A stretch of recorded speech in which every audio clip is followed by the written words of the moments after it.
Al-Fatihah.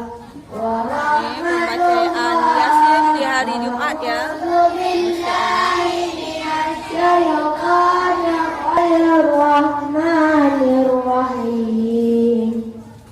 Alhamdulillahi Rabbil Alamin. Ar-Rahmanir-Rahim. 7 November 2025. Minna wa minkum taqabbalallah.